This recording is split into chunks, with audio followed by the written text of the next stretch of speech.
Hey now! Today we're going to take a look at Impulse from Asmodee Games and designer Carl Chudyk.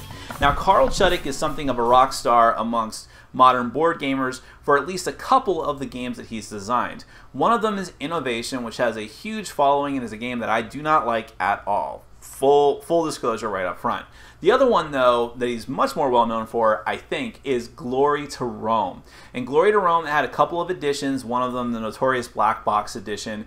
People just love this game. And I've never played it. Other people who have played it told me I would hate it because of my feelings on sort of dry Euro games, but I love card-driven games. And while I didn't like Innovation, I would love to give Glory to Rome a try, and Impulse follows in those games' footsteps as far as being a card-driven game, but with a little extra going on. Impulse is basically a space exploration game. You have little spaceships that each player controls a fleet of spaceships that you move around the board and you explore and you get resources, but at the end of it all, it's really a card game. The whole board is represented by cards that you can pick up and replace, and you use your cards to get actions, and the name of the game comes from a line of cards called the Impulse that gives you a certain set of actions. So it is a card game at its heart, but with a lot of stuff going on. I really can't do it much more of a good description here, so let's go ahead and do a brief overview of it, then we're going to come back and I'll tell you what to make of this.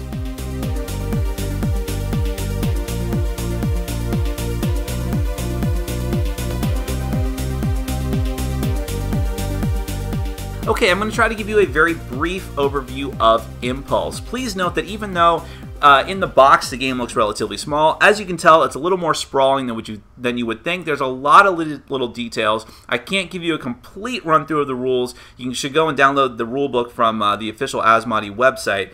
I'm just going to give you a taste of what the game is like. So Impulse is a competitive game for 2 to 6 players, and it is a card game, but at the same time it is a space exploration game. Each player is going to get a fleet of ships in their color. These happen to be the little blue ones, and you'll also get one of these player reference boards, which most of it is the same for all the players, like all the little rule references here, spots for your minerals and your plan cards, and then you have a basic tech over on the left side of the card that is common to all the alien races, and then on the right side, a tech that is unique to your alien race. But as the game goes on, you may cover up both of those, one or both of those tech, with different tech research, or by using the research action, you'll cover those up and get better tech. So keep that in mind. You have a scoreboard over here that everyone's going to put one of their ships on, and your goal is to get to 20. Be the first person to get to 20 victory points. You will win the game. It's impossible to score points simultaneously, so there will be one clear winner. Otherwise, as the book says, you're cheating. So once everyone's got their ships, you're going to lay out the board in this particular fashion. Now, depending on the number of players, you're going to start off in different spots. This is laid out for a 3-player game, so as you can see where the ships are located, that's where you're going to be starting the game. Now, you'll start out with a hand of 5 cards from the main deck, and there's only one deck of cards that are used for everything. The board, the Impulse, which we'll get to in a second, and the cards that you hold in hand. And when you start the game, you'll have a hand of 5 cards, and then you'll actually pick up the card where you're starting off at. And from those now 6 cards that you have in hand, and you have a hand limit of 10, by the way, you'll pick one of those cards to put face up back in that position.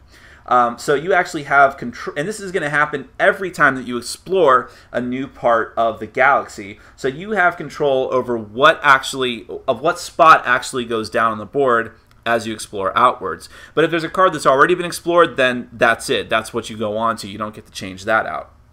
So I'll just go through the turn order of the game, and we'll cover what some of these. Well, actually, let me say this first, since you're probably wondering why some of the ships are down and some of the ships are up. Some of the terminology in this game is very important. Now, every ship that's out on the map is called a ship, but there are cruisers and there are transports. You're a transport if your ship is standing up in the center of the card. So everyone starts the game with 2 transports on their home base. If you are down on your side and you're straddling 2 of the gates being these gray areas on the sides of the cards that connect each of the cards together, then you are a cruiser. Transports only get to use the abilities of the cards that they land on at the end of their turn. So if I was moving around and came back, let's say that I was able to move on to this card, I would be able to take the mine action. It's hard to see, but that's what that says there, because I moved a transport onto it. So transports always move from the center of the card to the center of another card with some restrictions, which we'll get to in a minute. Cruisers are going to go from gate to gate across cards. They'll never be able to use the actions of the cards, but the bonus of them is that they can attack other fleets. And in fact, they can wipe out enemy transports almost instantly. And we'll cover all that as we go along. Now on your turn, the first thing you're going to do is you're going to add a card to the Impulse. This is the Impulse, a row of up to 4 cards that's off to the side of the board. At the beginning of the game, there are no cards in the Impulse. This presumes that the game has been going on for a little bit. And when it comes to your turn, there will only be 3 cards in the Impulse because you're going to trim the oldest one at the end of everyone's turn. But then you'll add one to the bottom of the Impulse, and then when you get to a later phase of the turn, you're going to use each and every one of them. But we'll get to that in a second. The next thing that you do on your turn is you're going to use one of your techs if you want to. You don't have to. You'll use either of the 2 techs that you have on your starting card, or if they're covered up, you'll use whatever better tech that you've managed to put there. So, for instance, notice that there are little gate symbols here, so if you are able to use the research action, which we'll get to later, you can actually use another tech that you may have put there. That actually would have been a pretty good one. Anyways, the next thing you do, step 3, is you use the Impulse cards in order from the oldest one going on. They actually include this little cheap chip, which is hard to say, to keep track of what order that you're actually on, because you have to do them in order and resolve them completely. Now let's go through all the different actions that you have that you could potentially do on your turn. And remember that you use all the same cards for everything, so the actions I'm about to rattle off can be actions you use from the Impulse, actions you use from the execute order, which we'll get to in a second, or actions that you use from moving a transport onto the card. I know there's a lot to keep track of, but just bear with me. So let's just go through these in no particular order. You have Sabotage. If you take the Sabotage action, you get to sabotage a cruiser fleet with 2 bombs. Now, let's do a hypothetical situation. Let's say that you are you have ships on a card in the galaxy where one of your opponents has ships as well. It could be that you have cruisers straddling one of the gates just like they do, or there's transports there, or you're one of the transports there, and what have you. Now, there's very specific rules for how you can move around the board, which I'd promise I'd get to in a bit, but let's just cover that now. If you are a cruiser and you can move through to another gate, but to try and attack someone else, you have to move onto their spot. If you're a transport, you can't go into an area that is patrolled, so to speak, by enemy cruisers. Instead, you'd have to clear them out first. But enemy cruisers can come onto your spot if there's already a transport there. Do note, though, that if there are no defenses protecting or if there are no cruisers protecting your little transports, that enemy cruisers can just go right through and immediately obliterate every enemy transport, and they get 1 point apiece for every ship that you destroy. That's the common rule of the game. But anyways, when you choose to do a Sabotage, if you're in the same sector of the galaxy with another one with enemy opponents, you choose one of those opponents and choose to sabotage them. The card will tell you how many you do. Anytime you see box text, that refers to how many cards are going to be involved. So when this says sabotage a cruiser fleet with 2 bombs, then you must draw cards from the top of the deck, and they represent bombs. Now, the little symbols, the little gem symbols on the side of the card represent the size of the card and the color. So this is a red card, and it's a size 1 card. They go up to size 3. In order to successfully sabotage, the cards that you take off the top of the deck must be 2s or 3s. So there's only one. There's a 1 here, so that doesn't do anything. But there's a size 3 card, so I'm able to sabotage a ship. I blow it up. I blow up one of those ships, and then I move my point tracker up because I gained a point for sabotaging. So that's the Sabotage action. Then you have the Build action, and the Build action is going to let you get more ships, because you don't start off with every ship, obviously. So this Build card in particular, and they could all be different colors, different sizes, says build a cruiser at a location that you occupy. So I occupy these spots, so I can put a cruiser down on one of the gates there. The next type of action, we have Plan. Plan is a little complicated. What this means basically is so for instance, here it says plan 2 green cards from your hand. So if you happen to have 2 green cards from your hand, you can put those on the side of your board in the spot that says plan. On a later a later phase of your turn, you can have the option or the mandatory requirement to use the cards in your plan. We'll get to that later. You have commands. Command is going to let you move ships around. So this one says command one ship fleet for one move. So any whole group of ships, whether they're cruisers or transports, you can move one spot. The trade card lets you trade one green card from your hand, or again, these are all different. So it could be red card, it could just be any card. But when you trade a card, you're going to trade any other card you happen to have in your hand, look at the gem cost, and whatever size that card is, however many gem symbols there are, you're going to gain that many points. It's as simple as that. So while I'm looking at this card, this is the execute action. You can execute a size 1 card from the deck or execute one of your texts. That's how this particular one works, which means that you could take a card from your hand, another card from your hand, and simply use it so long as it's size 1. Or you can use one of your texts. You have that option. Then we have the research action. With the research action, you can research cards from your hand and have them replace your tech out on your board. This one in particular says research a yellow card from your hand.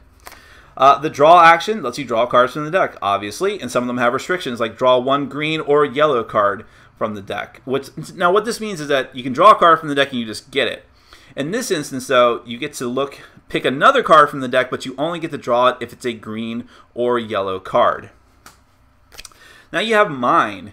You can mine a card from the deck. Anytime that it says from the deck, you're just going to draw cards off the top of the deck. And in the case of mine, it says that you mine a size 1 card from the deck. So you get to look at the top card of the deck. If it happens to be a size 1, you get to put it off to the side of your card as a mineral. If it's not a size 1, it just goes in the discard pile.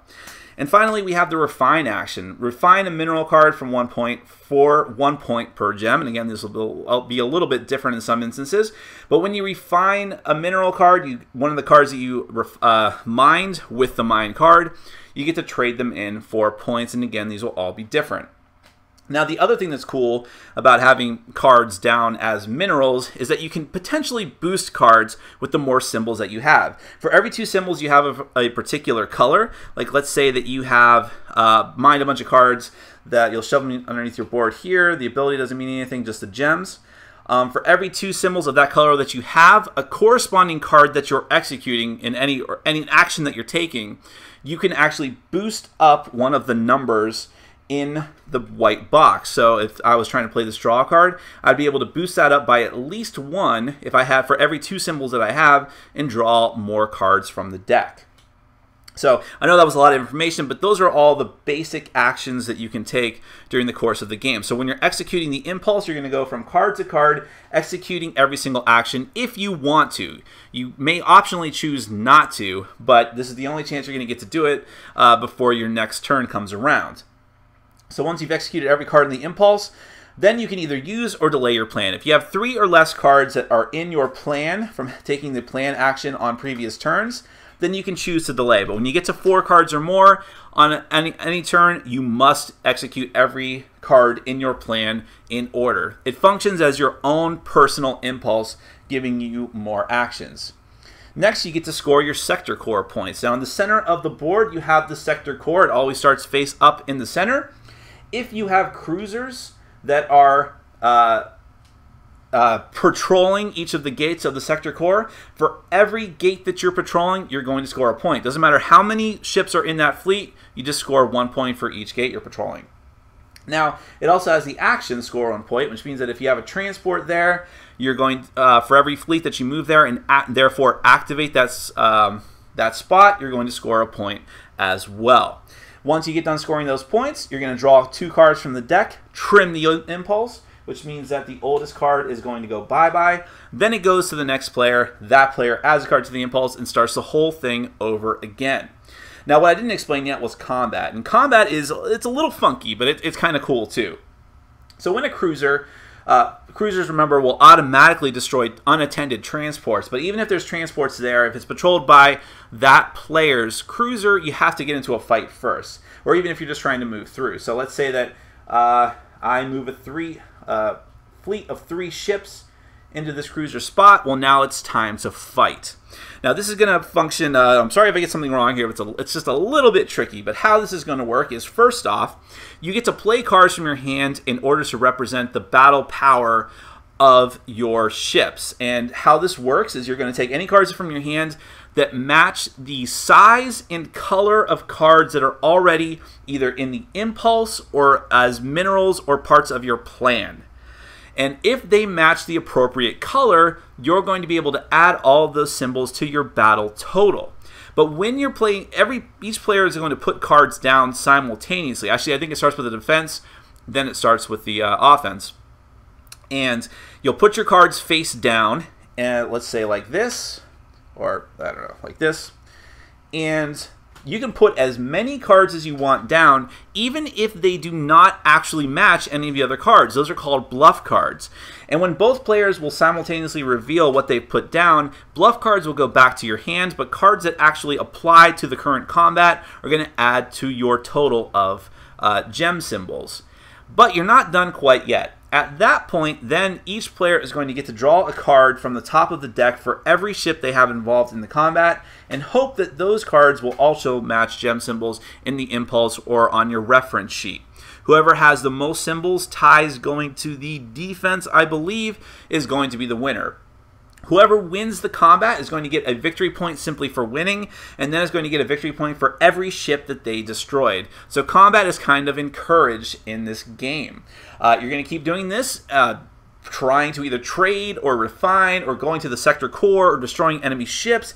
Any of the bevy of ways you can get points you're going to try to do in order to get to 20 points first before the rest of your opponents do. I know I probably skipped some things there, but like I said, there's a lot of little details to this game, but that is essentially Impulse. Well, I'll tell you, if you just look at the box for Impulse, you might think, oh, it's a little game, maybe it's like a party game or a little filler game. You would be wrong. This is not a big, epic, long game, but there's a surprising amount of depth in this small box. Like I said, and like you saw in the overview, this is a card game with some exploration. You're supposed to be exploring space, but you're doing it all via card-driven gameplay. And the amount of options that you have from those cards, the first time you read through the rulebook, which is not written very well, it's almost overwhelming. There's so many things you can do in different paths to victory. Do I want to go for trying to get as many minerals as possible and then refining those minerals and making them into victory points? Do I just want to go all out fighting as much as I can, rush to the center of the board, fight over the core, get points that way? Do I want to try to get a ton of transport ships and have them go around activating all the different parts of the board and having more variety of different actions that I can take and get points from just trading cards and just getting a ton of cards and trading them for as many points as possible? But what if I can't do that? What if the Impulse doesn't have those types of actions available? Then what am I going to do? I'm going to have to change my strategy on the fly. But what about the plan? I can have a plan on my board, which is going to let me do my own Impulse, essentially. Folks, I'm telling you, there's a ton of stuff you can do in this game, and because of that, I really enjoyed it. Don't get me wrong, and please do not misunderstand. If you think that this is like a 4X type game, maybe technically it is, but it doesn't feel that way. This is not a big sprawling epic game. The theme, this is one of those instances where it is justified to call this a pace-it-on theme. You could really do this with about anything. You could say that you're exploring the American frontier. I would say that exploration is the only part of the 4X that really feels like what it is, but even then it's a bit odd because you can decide what you're exploring. You pick up the card that you are moving your ship onto and decide what you want to replace it with if you have other cards in hand. So you decide how you're exploring. It's a very odd thing thematically, and so I don't think you should be buying this game for the theme. I also don't think you should be buying it for the components, which are junk. I don't know. Asmodee Games seems to have some very popular games on their belt. You have Innovation. You have we didn't play test this at all, which is a very simple, silly game, but is like in the top 100 games on Amazon, probably top 50. It sells extremely well. Why can they not afford a decent graphic designer? I don't understand, but this game looks like junk when you just look at it. The cards are bland and boring. I guess you can say there's some elegance to their simplicity, but it's kind of lost on me. This is supposed to be a sci-fi themed game, and you would never know just from looking at the bland cards. The little ships, someone in my group told me that they've seen that. It's like a generic ship piece you can get anywhere, and that's been used in a variety of other games. Maybe he's wrong. I mean, I can't speak to that, but they look generic. They look stupid regardless of that. So definitely not a pretty game. But I guess it's a testament to how much fun the game is that I just forgot about that. As I was playing, I looked past that and really appreciated what this game had to offer. The bevy of different options of things you can do, while at the same time, it didn't feel too chaotic. I would have hated that, and it's one of the things I hate about innovation. Innovation just felt like a big mess to me. Like I know that a skilled innovation player could crush me, I know that, but it still felt like I had very little control over what I could do. That no matter what I did, no matter how well I planned, someone could play a couple of cards and just completely destroy my plan. Here, people can definitely screw you over. Don't get me wrong, someone can get very lucky drawing Sabotage cards and just totally mess up your day. But for the most part, you control what you do, you control your destiny, you can plan, you can strategize, and you can do well just putting your heart in the cards, to put it one way. You have to be lucky with your draws to some degree, but because you can control what areas come out in the map, starting from your area, because you can decide how you want to play things, how you can you sort of have some control. You have control over what goes in the impulse to a degree, just one card, but then you have control over what goes in your plan, if the plan even comes up, and that may not happen, but if it does, you can have your own personal set of actions and deciding how you want to go about getting points. All of this is up to you if you can get the right cards, and more often than not, you can do what you want to do. It just might be more or less difficult. But I really enjoyed all that. I enjoy having all those different things. Even the combat system, when I first read it, I'm like, that seems totally random. How could that be? But the game really encourages you to attack because you get points for winning the battle, points for every ship that you destroy. I mean, in that regard, because of mechanics like that, it makes the game go very, very quickly. This game does not overstay its welcome. 3 to 4 players. I played it with multiple different player counts. So I'm going to say that 3 to 4 players, you're going to finish in 45 minutes to an hour if you know what you're doing. Even with the max player count, which I have played with the max player count, and it's a very odd game. It's so tight. That's the kind of game that's probably a little too chaotic and hectic for me because you're right in each other's faces right off the bat. It can be fun in a little bit because to a degree because you're just going right at each other right from the get-go, but it does make it harder to strategize. But back to my original point, a 6-player game, it might take you 90 minutes, maybe 2 hours at the outset. Our game might have gone like that, but we had new people who were learning the game. If you know what you're doing, this game will sing really, really quickly. Like I said, the rulebook is not good, and it will be tough for you to wrap your head around the concepts right off the bat, but at its core, it's actually somewhat of a simple game. It's just that you have so many things that you can do. But like I said, the battles can seem random and hectic, but you have control. Again, decide to battle when you're ready, when you know that you have the right cards that match the other symbols out there on the board with the different sizes and the colors. And then take the gamble because it can be worth it. It can be a huge payoff if you're right. Sometimes you just got to take that chance. And the whole mechanic of putting down cards to bluff, very, very fun. The Sabotage thing, even though that is totally random, it's still cool because it's a way for someone to catch up from behind. And it's sort of an equalizing factor, so I don't mind it that much. I like the fact that different types of command cards and all the other cards have different effects so that you're never drawing the same thing. So one command card might say, move any fleet 1 space, while another command card might say move a fleet of 2 transports 2 spaces.